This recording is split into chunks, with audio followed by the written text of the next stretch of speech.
औद्योगिक प्रशिक्षण संस्था नंदुरबार येथील शिल्प निदेशक प्रशांत एस परदेशी सर यांना नैसर्गिक मानवाधिकार सुरक्षा परिषद फोरम भारत सरकार यांच्यातर्फे क्रांतीसूर्य महात्मा ज्योतिबा फुले यांच्या पुण्यतिथीचे औचित्य साधून मान्यवरांच्या हस्ते सन्मानचिन्ह, प्रशस्तीपत्रक व आकर्षक ट्रॉफी देऊन राष्ट्रस्तरीय आदर्श शिल्प निदेशक पुरस्काराने सहकुटुंब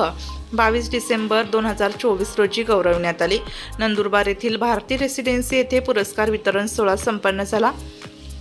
नैसर्गिक मानवाधिकार सुरक्षा परिषद फोरमचे राष्ट्रीय अध्यक्ष Gopal Deore, doctor Nutan Mistry, Mrs global international planet beauty queen, प्राचार्य doctor MJ Raghuvanshi, MC member कवयित्री बहिणाबाई चौधरी, उत्तर महाराष्ट्र विद्यापीठ जळगाव तथा प्राचार्य GTP महाविद्यालय नंदुरबार, प्रशांत B नरवाडे, गट शिक्षणाधिकारी सचिव डॉक्टर जय B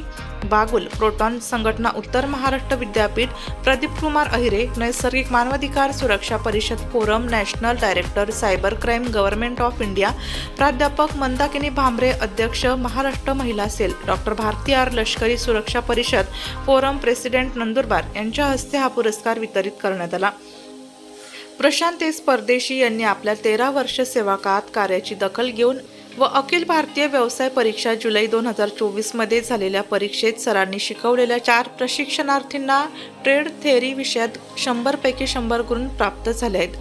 केलेल्या उत्कृष्ट कार्याबद्दल त्यांना या पुरस्काराने सन्मानित करण्यात आले। या उत्कृष्ट कार्याबद्दल प्रशांत एस परदेशी सर यांना प्रदान करण्यात आलेल्या राष्ट्रस्तरीय आदर्श शिल्प निदेशक शिक्षक पुरस्काराबद्दल औद्योगिक प्रशिक्षण संस्था पेठचे प्राचार्य CB बुरकुल, व्यवसाय शिक्षण व प्रशिक्षण अधिकारी नंदुरबार तथा प्राचार्य औद्योगिक प्रशिक्षण संस्था नंदुरबार YM पाटील, संस्थेचे उपप्राचार्य तथा गटनिदेशक YS पाटील,